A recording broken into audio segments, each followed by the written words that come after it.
qarg'ish osmonga chiqarkanda endi aytishgani bo'yicha haq bo'lsa borib urar ekan. Bo'lmasa o'ziga uradi deyshadi. Shunaqa qarg'ish yaxshi emas, yaxshilik emas. Chunki yuqorida aytdik-ku, pozitiv mavzuning ichida emas qarg'ish. Negativ mavzular ichida, salbiy mavzular ichida bo'ladi. O'shuning uchun undan ehtiyot bo'lish kerak. Hatto ba'zi hadislar bor.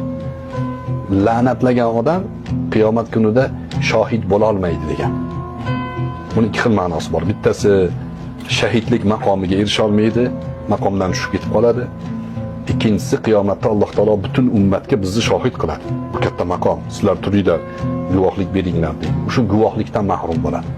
U maqomdan tushib ketib qoladi. Qarg'ish ayollar haqida kelgan hadislarda tanqid qilingan.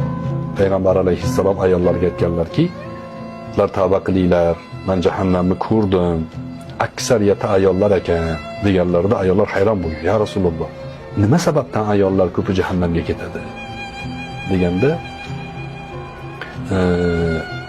takfurnal ashira va tuksirunal la'na deganlar. Sizlar eriklarga nonko'rlik qilasizlar va la'natni ko'paytasizlar. Mana shu sababli deganlar. Shu yerda yana bir aytib ketayin, yana ayollar mendan xafa bo'lmasin. Jannatda ham ayollar ko'p bo'ladi.